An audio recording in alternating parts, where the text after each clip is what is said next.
ಜಲಮಂಡಳಿ ಹೇಳೋದೊಂದು ತಾನು ಮಾಡೋದು ಇನ್ನೊಂದು ಅನ್ನೋ ರೀತಿಯಲ್ಲಿ ಪರಿಸ್ಥಿತಿ ಭಾಸವಾಗ್ತದೆ. ಒಂದ್ ರೀತಿ ಬಿರು ಬೇಸಿಗೆ ಇದೆ ಇಡೀ ಬೆಂಗಳೂರಿನಲ್ಲಿ. ಕುಡಿಯೋಕ್ಕೂ ಕೂಡ ನೀರಿಲ್ಲ, ಬಳಸೋಕ್ಕೂ ನೀರಿಲ್ಲ ಅನ್ನೋ ಪರಿಸ್ಥಿತಿ. ಹೀಗಿರುವಾಗ ಹೋಳಿ ಹಬ್ಬವನ್ನು ಕೂಡ ಸುಮ್ಮನೆ ನೀರು ವ್ಯರ್ಥ ಮಾಡಬೇಡಿ ಅಂತ ಹೇಳಿತ್ತು. ದುಂದು ವೆಚ್ಚ ಮಾಡಬೇಡಿ ನೀರಿನ ವಿಚಾರದಲ್ಲಿ. ಲೀಕೇಜ್ ಆಗುವಂತಹ ಕಡೆಗಳಲ್ಲಿ ನೀರನ್ನ ದಯವಿಟ್ಟು ಸ್ವಲ್ಪ ಪೋಲಾಗ್ದಲ್ಲೇ ಇರೋ ರೀತಿ ನೋಡ್ಕೊಳ್ಳಿ ಅಂತ ಎಲ್ಲಾ ಕಡೆ ಮನವಿ ಮಾಡ್ಕೊ ಬರ್ತಾ ಇದೆ. ಬಟ್ ಈ ವಿಚಾರದಲ್ಲಿ ಜಲಮಂಡಳಿ ಏನ್ ಮಾಡ್ತಾ ಇದೆ ನೋಡ್ತಾ ಹೋಗೋಣ. ಜಲಮಂಡಳಿ ಜನರಿಗೆ ಹೇಳೋದೊಂದು, ತಾನೇ ಮಾಡುವುದೊಂದು. ನೀರು ಪೋಲು ಮಾಡಬೇಡಿ ಅಂತ ಆದೇಶ ಮಾಡುತ್ತೆ ಜಲಮಂಡಳಿ. ಆದ್ರೆ ಜಲಮಂಡಳಿ ಬೋರ್ವೆಲ್ಗಳಿಂದಾನೇ ನೀರು ಪೋಲು. ಪಬ್ಲಿಕ್ ಟಿವಿಯಲ್ಲಿ ಜಲಮಂಡಳಿಯ ಬಿಗ್ ಎಕ್ಸ್ಪೋಸ್. ಎಸ್, ಬೆಂಗಳೂರಿನಲ್ಲಿ ನೀರಿನ ಸಮಸ್ಯೆ ಬಿಗಡಾಯಿಸಿದೆ. ದಿನದಿಂದ ದಿನಕ್ಕೆ ನೀರಿನ ಅಭಾವ ಹೆಚ್ಚಾಗ್ತಿದೆ. ಹೀಗಾಗಿ ಜಲಮಂಡಳಿ ಕುಡಿಯುವ ನೀರನ್ನ ಅನ್ಯ ಬಳಕೆಗೆ ಬಳಸಬೇಡಿ, ನೀರನ್ನ ಪೋಲ್ ಮಾಡಬೇಡಿ ಅಂತ ಹೇಳುತ್ತೆ. ಆದ್ರೆ ಜಲಮಂಡಳಿ ಬೋರ್ವೆಲ್ಗಳಲ್ಲಿ ನೀರು ಲೀಕೇಜ್ ಆಗ್ತಾ ಇದೆ. ಎಸ್, ಬೆಂಗಳೂರಿನ ಮುಖ್ಯ ರಸ್ತೆಯಲ್ಲಿಯೇ ಜಲಮಂಡಳಿಯ ಬೋರ್ವೆಲ್ ಮೀಟರ್ಗಳಿದ್ದು ಹೇಗೆ ನೀರು ಪೋಲಾಗ್ತಾ ಇದೆ ಅಂತ ತೋರಿಸ್ತೀವಿ ನೋಡಿ. Reality check 1. ಸ್ಥಳ ಕೆಆರ್ ಸರ್ಕಲ್ನ ಮುಖ್ಯ ರಸ್ತೆಯಲ್ಲಿ ಜಲಮಂಡಳಿ ಮೋಟರ್ ಇದ್ದು ನೀರು ಲೀಕೇಜ್ ಆಗ್ತಾ ಇದೆ. ಇಡೀ ದಿನ ಲೀಕೇಜ್ ಆದ್ರೆ ಸಾವಿರಾರು ಲೀಟರ್ ನೀರು ರಸ್ತೆ ಪಾಲಾಗ್ತಿದೆ. ಬೆಂಗಳೂರಿನಲ್ಲಿ ಕುಡಿಯುವ ನೀರಿಗೆ ಅಭಾವ ಹೆಚ್ಚಾಗಿದೆ. ಈ ಮಧ್ಯೆ ಜಲಮಂಡಳಿ ಕುಡಿಯುವ ನೀರನ್ನು ಅನ್ಯ ಬಳಕೆಗೆ ಬಳಸಬಾರ್ದು, ಪೋಲ್ ಮಾಡಬಾರ್ದು ಅಂತೇಳಿ ಆದೇಶ ಮಾಡ್ತಿದೆ. ಆದರೆ ಜಲಮಂಡಳಿಯ ನಿರ್ಲಕ್ಷ್ಯದಿಂದ ನೀರು ಲೀಕೇಜ್ ಆಗ್ತಾ ಇದೆ. ಕುಡಿಯುವ ಕಾವೇರಿ ನೀರು ಲೀಕೇಜ್ ಆಗಿ ರಸ್ತೆ ಪಾಲಾಗ್ತಾ ಇದೆ. ಅದು ಬೇರೆ ಎಲ್ಲೂ ಅಲ್ಲ, ಬೆಂಗಳೂರಿನ ಕೆಆರ್ ಸರ್ಕಲ್ನಿಂದ ಟೌನಲ್ಲಿ ಹೋಗ್ತಕ್ಕಂಥ ರಸ್ತೆಯಲ್ಲಿ ಒಂದು ಮೋಟ್ರ್ ಇದೆ. ಇಲ್ಲಿ ನಾವು ಗಮನಿಸ್ತಾ ಹೋಗ್ತಾ ಇದ್ದೀರಾ ಯಾವ ಪ್ರಮಾಣದಲ್ಲಿ ನೀರು ಲೀಕೇಜ್ ಆಗ್ತಾ ಇದೆ ಅನ್ನುವಂಥದ್ದು. ಇಡೀ ದಿನ ಈ ರೀತಿ ಲೀಕೇಜ್ ಆದರೆ ಎಷ್ಟು ಲೀಟ್ರು ಪೋಲಾಗ್ಬೋದು ಅಂತ ತಾವು ಊಹೆ ಮಾಡಲಿಕ್ಕೆ ಸಾಧ್ಯ ಇಲ್ಲ. ಹೀಗಾಗಿ ನೀರಿಲ್ಲ ಅಂತೇಳಿ ನಗರದ ಬೇರೆ ಬೇರೆ ಏರಿಯಾಗಳಲ್ಲಿ ಸಮಸ್ಯೆಯನ್ನು ಅನುಭವಿಸ್ತಾ ಇದ್ದಾರೆ. ಈ ಭಾಗದಲ್ಲಿ 3 ಕಡೆಗಳ ರಂಧ್ರಗಳಲ್ಲಿ ಈಗ ನೀರು ಪೋಲಾಗ್ತಾ ಇದೆ. ಈ ರೀತಿ ಪೋಲಾದರೆ ಕುಡಿಯುವ ನೀರು ಯಾವ ರೀತಿ ನೀರಿಲ್ಲದೆ ಇರ್ತಕ್ಕಂಥ ಏರಿಯಾಗಳಿಗೆ ಪೂರೈಕೆ ಮಾಡ್ತಾರೆ ಅನ್ನೋ ದೊಡ್ಡ ಪ್ರಶ್ನೆ ಆಗಿದೆ. Reality check 2. ಸ್ಥಳ ಕೋರಮಂಗಲ. ಇನ್ನು ಕೋರಮಂಗಲದ ಫೋರಂ ಮಾಲ್ನ ಮುಂಭಾಗ ಸಿಗ್ನಲ್ ಬಳಿ ಕೂಡ ನೀರು ಪೋಲಾಗ್ತಾ ಇದ್ದು ರಸ್ತೆ ಪಾಲಾಗ್ತಿದೆ ನೋಡಿ. Reality check 3. ಸ್ಥಳ ಕೋರಮಂಗಲ.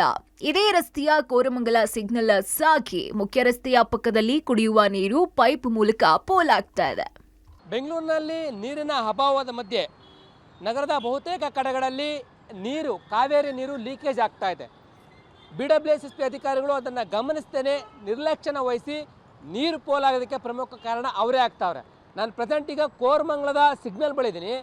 ಈ ಸಿಗ್ನಲ್ ಬಳಿ ಪಕ್ಕದಲ್ಲಿರ್ತಕ್ಕಂತಹ ಈ ಒಂದು BWSSPಯ ರಿಗ್ ಏನಿದೆ, ಮೋಟ್ರ್ ಏನಿದೆ, ಅಲ್ಲಿ ನೀರು ಲೀಕೇಜ್ ಆಗ್ತಾ ಇದೆ. ನಾವು ಗಮನಿಸ್ಬೋದಾಗಿದೆ ದೃಶ್ಯಾವಳಿಗಳಲ್ಲಿ. ಇಡೀ ದಿನ ಈ ರೀತಿ ನೀರು ಲೀಕೇಜ್ ಆಗ್ತಾ ಹೋದರೆ ಎಷ್ಟು ಲೀಟರ್ ನೀರು ಖಾಲಿ ಆಗುತ್ತೆ, ಎಷ್ಟು ಲೀಟ್ರು ಪೋಲ್ ಆಗುತ್ತೆ ಅನ್ನೋದನ್ನು ತಾವು ಗಮನಿಸ್ಬೋದಾಗಿದೆ. ಈ ರೀತಿ ರಂಧ್ರಗಳಿಂದ ನೀರು ಲೀಕೇಜ್ ಆಗ್ತಾನೇ ಹೋಗ್ತಾ ಇದೆ. ಈ ಲೀಕೇಜ್ ಆಗ್ತಕ್ಕಂಥ ನೀರನ್ನು ಜನ ಅಂದರೆ ನೀರಿಲ್ಲದೆ ಇರ್ತಕ್ಕಂಥ ಪ್ರದೇಶಗಳಿಗೆ ಪೂರೈಕೆ ಮಾಡಿದ್ರೆ ಅನುಕೂಲ ಆಗುತ್ತೆ. ಇತ್ತ ಜಲಮಂಡಳಿ ಅಧಿಕಾರಿಗಳು ಯಾವುದನ್ನು ಕೂಡ ಗಮನಿಸ್ದೇನೆ ನೋಡ್ದೇನೆ ಇದನ್ನು ಸರಿ ರೀತಿಯಲ್ಲಿ ಸರಿಪಡಿಸ್ದೇನೆ ನೀರು ಲೀಕೇಜ್ ಆಗೋದಕ್ಕೆ ಅವರೇ ಪ್ರಮುಖ ಕಾರಣ ಆಗ್ತಾ ಇದ್ದಾರೆ. ಬೆಂಗಳೂರಿನಲ್ಲಿ ಇಂತಹ ಪ್ರಕರಣಗಳು ತುಂಬಾ ಇದ್ದಾವೆ. ತುಂಬ ಕಡೆನೇ ಈ ರೀತಿ ನೀರು ಪೋಲಾಗ್ತಾ ಇದೆ. ಎಚ್ಚೆತ್ಕೊಂಡು ಜಲಮಂಡಳಿ ಅಧಿಕಾರಿಗಳು ಇಂಥವ ಲೀಕೇಜ್ ಆಗ್ತಕ್ಕಂಥ ಪ್ರದೇಶಗಳನ್ನು ಸರಿಪಡಿಸಬೇಕಾಗುತ್ತೆ. ಇಲ್ಲದೆ ಹೋದರೆ ಖಂಡಿತವಾಗೂ ಮುಂದಿನ ದಿನಗಳಲ್ಲಿ ನೀರಿಗೆ ಮತ್ತಷ್ಟು ಅಭಾವ ಆಗುವ ಸಾಧ್ಯತೆ ಇದೆ. ಇನ್ನು ಊರಿಗೆಲ್ಲ ಬುದ್ಧಿ ಹೇಳೋ ಜಲಮಂಡಳಿ ತಾವೇ ತಪ್ಪು ಮಾಡ್ತಾ ಇದೆ. ನೀರಿಲ್ಲದೆ ಇರೋ ಪ್ರದೇಶಗಳಿಗೆ ನೀರು ಕೊಡೋದನ್ನ ಬಿಟ್ಟು ನೀರು ಪೋಲ್ ಮಾಡ್ತಾ ಇದೆ. ಸರಿಪಡಿಸಿಲ್ಲ ಅಂತ ಸ್ಥಳೀಯರು ಆಕ್ರೋಶವನ್ನ ಹೊರಹಾಕ್ತಾ ಇದ್ದಾರೆ. ನಾನು ಹೆಚ್ಚು ಕಮ್ಮಿ 1 ವರ್ಷದಿಂದ ನೋಡ್ತಾ ಇದ್ದೀನಿ. ಇದು ಸುಮಾರು ಸರಿ ವಿಡಿಯೋನ ಅಪ್ಲೋಡ್ ಮಾಡಿ ಕಳಿಸಿದ್ದೀನಿ ನಮ್ಮ AW ಸಾಹೇಬರಿಗೆ. ಅವಾಗ ಆ ಕಡೆ ICICI ಬ್ಯಾಂಕ್ ಇರ್ಬೋದು ಅಥವಾ ಇಲ್ಲಿ ಫೋರಂ ಸಿಗ್ನಲ್ ಹತ್ರ ಸುಮಾರು ನೀರು ಹರಿದೋಗ್ತಾ ಇದೆ. ಒಂದು ಕಡೆ ನೀರಿಲ್ಲ ಅಂತೀವಿ, ಇನ್ನೊಂದು ಕಡೆ ಈ ಥರ ನೀರು ಹರಿದೋಗ್ತಾ ಇರೋದು ತುಂಬ ಬೇಜಾರಾಗಿರೋ ವಿಷಯ. ಎಷ್ಟು ಲೀಟ್ರ್ ಅಂತ ಹೇಳೋದು ಸ್ವಲ್ಪ ಕಷ್ಟ, ಬಿಕಾಸ್ ನಮ್ಗೆ ಎಕ್ಸ್ಪರ್ಟೈಸ್ ಇಲ್ಲ. ಬಟ್ ಸುಮಾರು ಹೊತ್ತು ಈ ಥರ ಹೋಗ್ತಾ ಇದ್ದರೆ ಈ ನೀರು ಸಪ್ಲೈ ಇರೋ ದಿವಸ ಇಡೀ ದಿನ ಹೋಗುತ್ತೆ. ನನಗೆ ಅನ್ಸೋ ಮಟ್ಟಿಗೆ ಅಂದಾಜು ಒಂದು 10,000 ಸಾವಿರಾರು ಲೀಟ್ರ್ ಹೋಗುತ್ತೆ. ನಾವು ಇಲ್ಲಿಂದ ಸರ್ಜಾಪುರ್ಗೆ ಹೋಗ್ತೀವಿ. ಪ್ರತಿ ಒಂದು ದಿವಸನೂ ಇಲ್ಲಿ ನೀರು ಲೀಕ್ ಆಗುತ್ತೆ. ಆಮೇಲೆ ಅಲ್ಲಿ ಫುಟ್ಪಾತ್ ಮೇಲೆ ಒಂದು ಹೋಲ್ ಇದೆ, ಅಲ್ಲಿಂದ ನೀರು ಯಾವತ್ತೂ ಸಹ ಹೋಗ್ತಾ ಇರ್ತದೆ. ಇವರು ಬಡವರು ಅಲ್ಲಿಂದ ಬಂದುಬಿಟ್ಟು ಬಿಂದಿಗೆ ಇಟ್ಕೊಂಡು ಆ ಬಾಟ್ಲಿಂದ ಹಿಂಗೆ ಫಿಲ್ ಮಾಡಿ ಅದರಲ್ಲಿ ಹಾಕ್ಬಿಟ್ಟು ತೊಗೊಂಡು ಹೋಗ್ತಾ ಇದ್ದಾರೆ. ಇಷ್ಟೊಂದು ನೀರು ಅಷ್ಟು ಲೀಕ್ ಆಗ್ತಾ ಇದೆ. ಅಲ್ಲಿ ಏನಾದರೂ ಅವರು BBMPಗೆ ಹೇಳಿಬಿಟ್ಟು ಮಾಡಿಸ್ಬೇಕು, BWSSB ಅವರು. ಒಟ್ಟಾರೆ ಜಲಮಂಡಳಿ ಬೋರ್ವೆಲ್ ಪಂಪ್ಗಳಲ್ಲಿ ಕುಡಿಯುವ ನೀರು ಲೀಕೇಜ್ ಆಗ್ತಾ ಇದ್ದು ಸಾವಿರಾರು ಲೀಟರ್ ನೀರು ಪೋಲಾಗ್ತಾ ಇದೆ. Lokesh, public TV, Bengaluru.